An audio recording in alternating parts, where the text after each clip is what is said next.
Hello and welcome to Newsweek South Asia, a program that talks about the breeding of terrorism and its impact on South Asian nations. Let's begin with the headlines first. Deadly grenade blast jolts Jammu. Hizbul Mujahideen terrorists arrested for the blast. Pakistan fakes crackdown on terror organizations under global pressure. 4 Kashmiri civilians dead as Pakistan continues ceasefire violation at LOC. Several blasts to jolt Afghanistan amid ongoing peace talks. And Pakistan skips OIC meeting, faces embarrassment in absentia.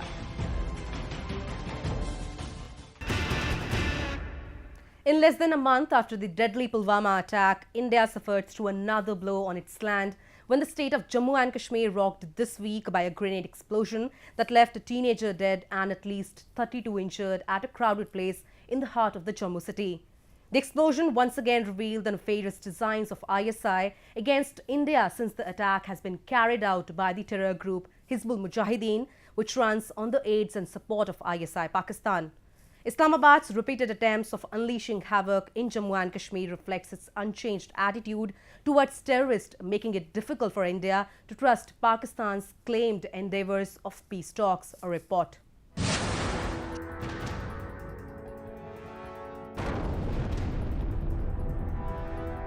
A loud grenade attack jolted Jammu city this week that left one person dead and many injured. The attack was carried out by a Hizbul Mujahideen terrorist who was arrested by the Indian security forces in the same evening of the blast. The grenade attack comes weeks after the Pakistan-backed Jaish Mohammad killed 40 paramilitary police in Pulwama district of Kashmir. जैसे दुकान पे पहुंचा वैसे यहाँ पे एक बहुत ही धमाकेदार आवाज आई और उस आवाज को सुनते ही मतलब कि ऐसा लगा कुछ यहाँ टायर फटा है, यहाँ कोई धमाका हुआ है। उसके 2 मिनट बाद पता लगा यहाँ पे ग्रेनेड फटा। मैं आया यहाँ पे देखा, मैंने 10-12 लोग बुरी मतलब कि 3-4 लोग तो ज्यादा तरीके से जख्मी थे। As Jaish Mohammad is a terror group based in Pakistan, similarly Hizbul Mujahideen, the terrorist group responsible for the Jammu grenade attack, is also trained and funded by the ISI Pakistan. The connections are indicative of the fact that despite its stalled claims of wanting to establish peace with India, Pakistan's military and ISI will continue to hatch their vicious plans against Jammu and Kashmir that ultimately harms the innocent civilians. Bus stand में खड़े counter पे गाड़ी लगी तो आवाज दे रहे हैं अमृतसर तो मैं साथ में पर्ची लेने गया तो पर्ची जहाँ लेने गया उधर ही हो गया कुछ। हमारे पास 33 पेशेंट्स आए हैं जिनमें एक पेशेंट की डेथ हुई है। This was the third grenade attack at the Jammu bus stand since May 2018. Pakistan-backed terrorist organizations are always looking for the chances to either send infiltrators into Jammu and Kashmir or to detract the gullible youth of Jammu and Kashmir onto the path of violence. Yasir Javed Bhatt, a resident of Khanpora Dasi village in Kulgam, was tasked by Hizbul Mujahideen to carry out the attack. Bhatt informed the police that he came with a grenade to Jammu to carry out the attack and was fleeing after the attack while he got arrested by the Jammu and Kashmir police. In the preliminary interrogation, he has revealed that he was tasked to throw this grenade by the district commander of Hizbul Mujahideen in Kulgam by the name of Farooq Ahmad Bhatt alias Umar. The frequent attacks in India unleashed by the Pakistan-based terror organization show that Pakistan government holds no authoritative powers over the terrorist groups who are enjoying safe havens in Pakistan. And no matter what, these terrorist groups will keep functioning freely under the very nose of Islamabad.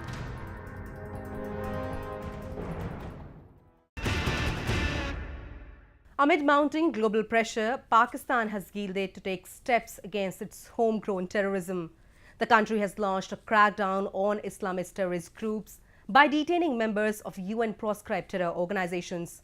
However, Pakistan's bigotry was exposed when it refused a visa to UN team seeking to investigate Hafiz Saeed, a norm followed by UN in order to delist anyone from its United Nations Security Council's 1267 sanction list. A report. Giving in to a mounting global pressure, Pakistan has reportedly launched a crackdown against the terrorists it once fed and grew. It has detained 44 members of banned organisation, including close relatives of Jaish Mohammad chief Masood Azhar. Playing flip-flop on presence of Jaish Mohammad terror outfits on its soil, Pakistan has been persistent in its attempts to save Masood Azhar from global scrutiny. आतंकवाद के खिलाफ उन्होंने कोई कदम नहीं उठाया है। ठोस कदम को तो छोड़ो, कोई एक कदम भी नहीं उठाया है। जो उठाया वो हमने उठाया है। तो बात करने का मौका ये सही नहीं है। अगर वो करना चाहते हैं तो उन पर भी हमको स्पेसिफिक शर्तें लगाओ कि आप हाफिज सईद को, अजहर मासूद को, दाऊद इब्राहिम को, सलाहुद्दीन को हमारे हवाले करो। Pakistan is facing pressure from global powers to act against groups carrying out regular attacks in India, including Jaish Mohammad, which claimed responsibility for the Pulwama terror attack that killed at least 40 Indian paramilitary personnel. It has also placed 2 charities linked to Hafiz Saeed, the chief of UN-designated terror outfits, on the country's official banned list. More recently, a proposal moved by Hafiz Saeed seeking removal of his name from a list of recognized terrorists was rejected by the UN Security Council.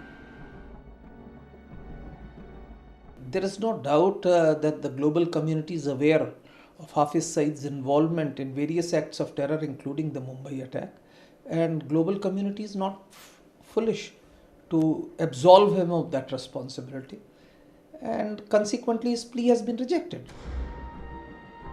The rejection of his plea came after Pakistan denied a visa to UN team seeking to interview Hafiz Saeed in person before considering to delist him from the NWSA 1267 sanction list.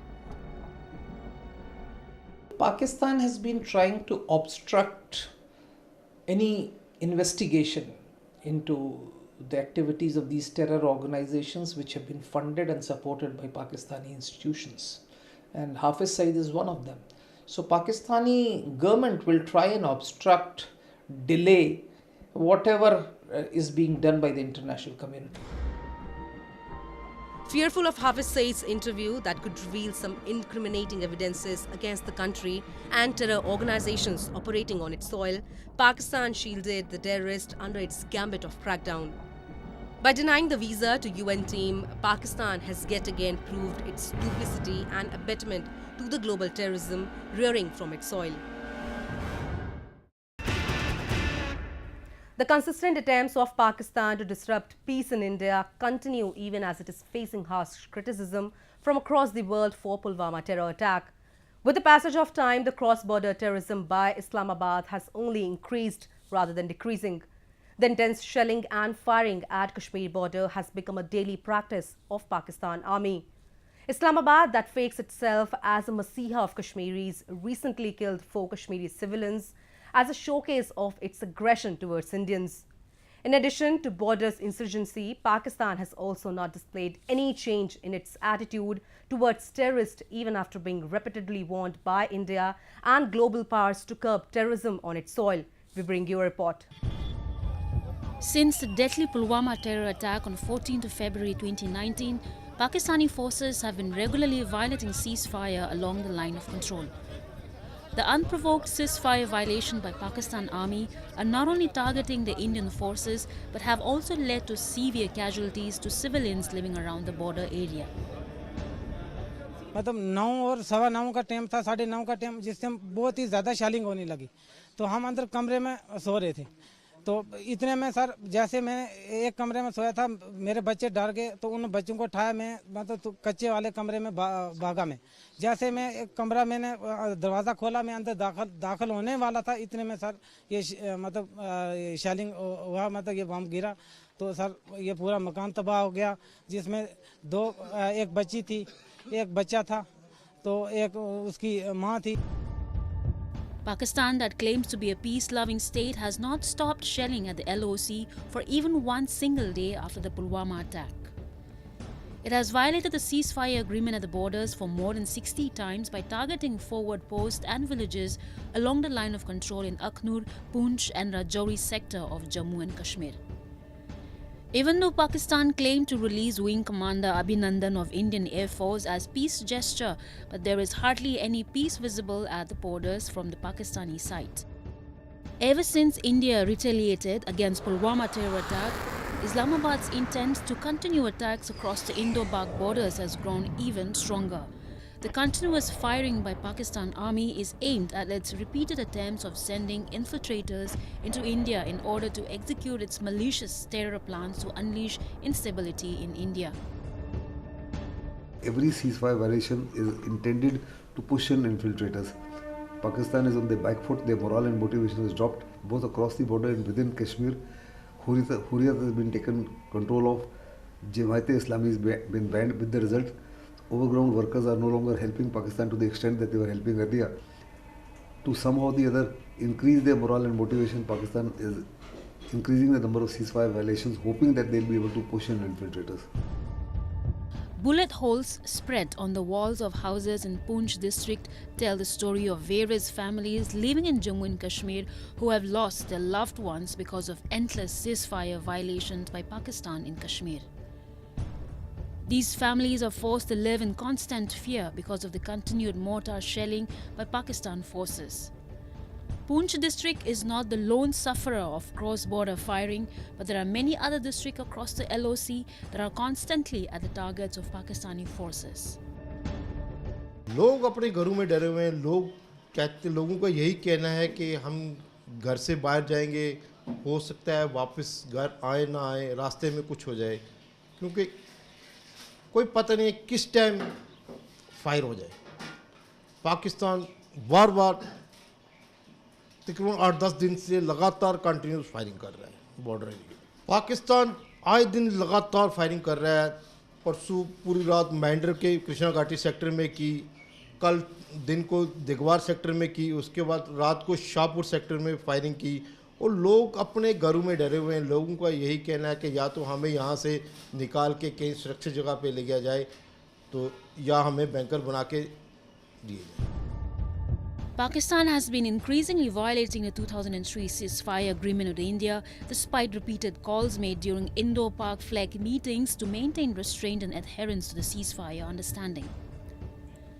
The year 2018 witnessed the highest number of ceasefire violations by Pakistan troops in the last 15 years. And the Pulwama bomb blast at the very onset of the year 2019 shows that Pakistan is far from maintaining any restraint from its side and will continue to hamper peace in India even after receiving global condemnation from across the world. Moving on to Afghanistan, where the spate of terror continues as militant attacks rock the capital city, Kabul, and two other provinces of the country.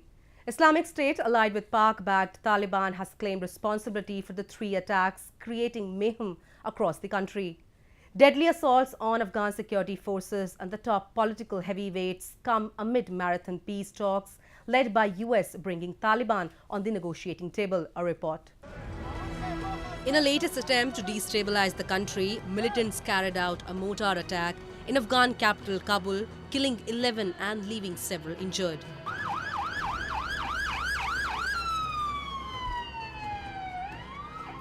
The mortar attack targeted a large political gathering attended by Afghanistan's top leaders and executives. However, no high-ranking official was reportedly hurt. The mortar shells were fired from a house in the Kabul Police District 18, with security forces acting to detain one of the assailants after cordoning off the house.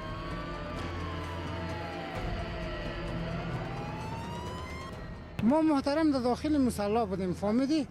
اول که بسیار یک صدای انفجار سبوکک در گوش خورد، هم مردم ها باز گوش بلند شدن که چی گپ بود. بسیاری گفت یک نارنجک یک کدام گپی نیست. باز همی در دومی بسیار یک انفجار قوی شد. وقتی که دومی بسیار انفجار قوی شد، مردم ها دیگه رو در فرار شد. This act of horror and violence came soon after Islamic State militants attacked a construction company office in Jalalabad city of Afghanistan, killing 16 employees and leaving many injured. The attack started with a suicide explosion ripping the entrance of the company situated close to the provincial airport, where Afghan and American forces were stationed. As per accounts of Ataullah Khogiani, a spokesman for the provincial governor, the explosion was followed by 4 armed attackers wearing suicide vests entering the compound and shooting at employees of the company.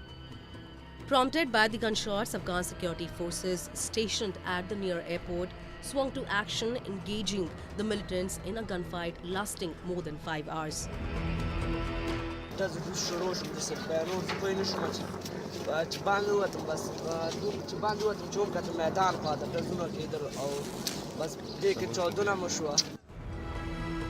All 5 attackers were killed in the gunfight and injured employees were rushed to the nearest hospital. یو ساختماني شرکت د شوی برید له کبله ننګرهار سیمایي روغتون ته تر دا دمه 9 تنه ټپیان راوړل شوي په ټپیانو کې د یو تن وضعیت د اندېښنې وړ دی د نورو وضعیت ښه دی. In a similar Pakistan-backed Taliban attack last week, 25 Afghan soldiers lost lives in the Helmand province of Afghanistan, where militants targeted a large military base in the southern province. The 9 militants, including 3 suicide bombers, were reportedly killed in the deadly battle against the Afghan military. The recent assaults on Afghan security forces comes amid the US-led peace talks with Taliban negotiators aimed at finding a solution to Afghanistan's 17-year war. If Taliban want the same thing, they should also demonstrate that they are committed to the peace process, that they will be also ready to agree on ceasefire. That would be a good beginning for them to show that they are committed. The ongoing discussions between the USA and Taliban are focused on 4 interconnected issues, setting a tone for further peace agreements. The 4 issues are counter-terrorism, troop withdrawal, intra-Afghan dialogue and ceasefire. The US has continued to push for a ceasefire, recounting it to be the longest war in the American history that took lives of 2,400 of its soldiers. The Pakistan-backed Taliban, however, refuses to strike any peace agreement with the Afghan government, making it difficult for the US to withdraw its troops from the war-torn country.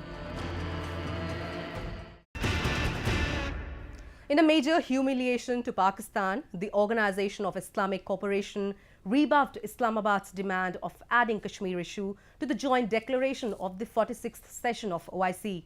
A desperate Pakistan, which exploited all available options to snub India at the platform, suffered repeated ridicule as it failed to influence any of the member states.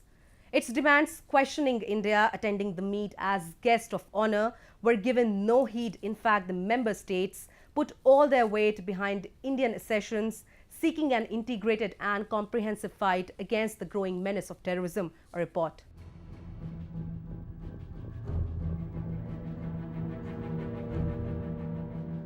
The 46th session of the Council of Foreign Ministers of the Organization of Islamic Cooperation, a 2-day event held in Abu Dhabi, concluded with member states discussing and resolving to combat rising hate speech, extremism and conflict in the region.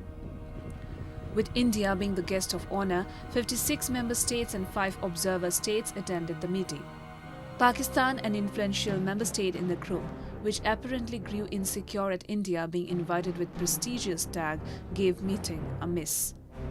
The junior officers who represented the country in the meeting made several failed attempts to discredit India on the pretext of their concocted stories.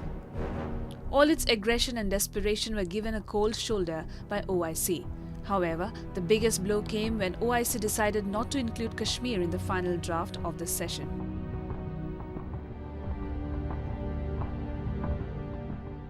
जो middle eastern देश हैं, मसलन Saudi Arabia, Bharat 19% तेल Saudi Arabia से खरीदता है.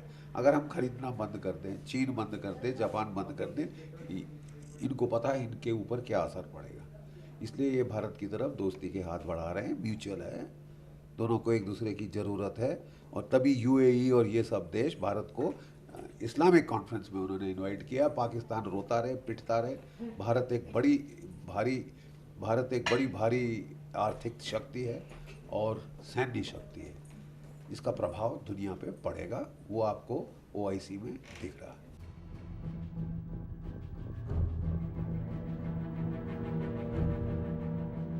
Indian Foreign Minister Sushma Swaraj, who became part of the meeting, took an indirect dig at Pakistan, saying that there were states which were involved in the funding and sheltering of the terrorists.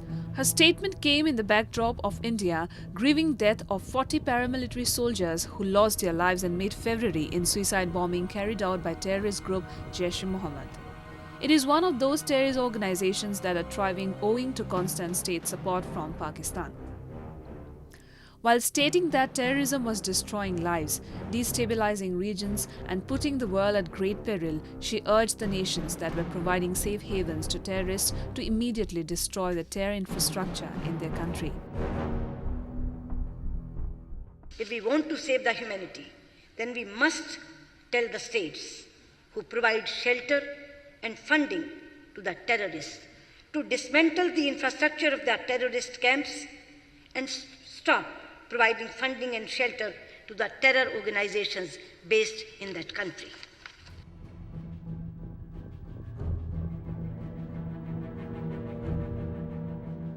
A number of countries in the OIC, including Afghanistan, Iran, Syria and Bangladesh, are in a constant battle with the terrorism. They are losing lives and properties on a daily basis owing to expanding waves of violence. Thus, the OIC Meet is an important platform for the terror-suffering countries to come together and formulate concrete steps against terrorism.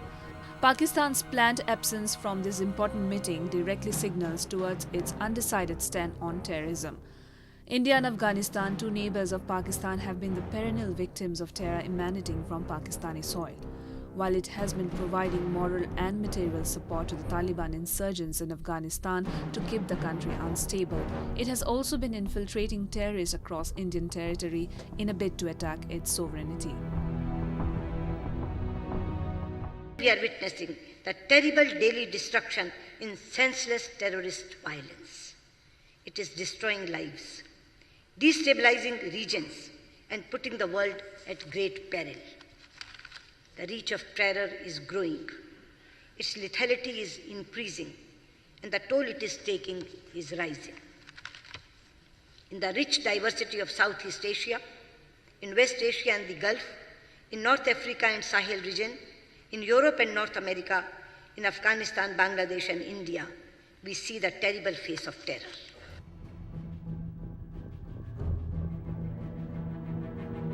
The huge takeaway of the meeting was that a predominantly Islamic grouping OIC chose India, a peaceful country in both words and actions, over Pakistan, a constant supporter and perpetrator of terrorism. Pakistan, which stood at the cusp of being isolated globally, has been hammered diplomatically as no country is willing to have its back. It was also indicative of India's extensive and multifarious diplomacy paying off with Islamic countries that have remained highly supportive of Pakistan, leaving it owing to its unrelenting support to terrorism.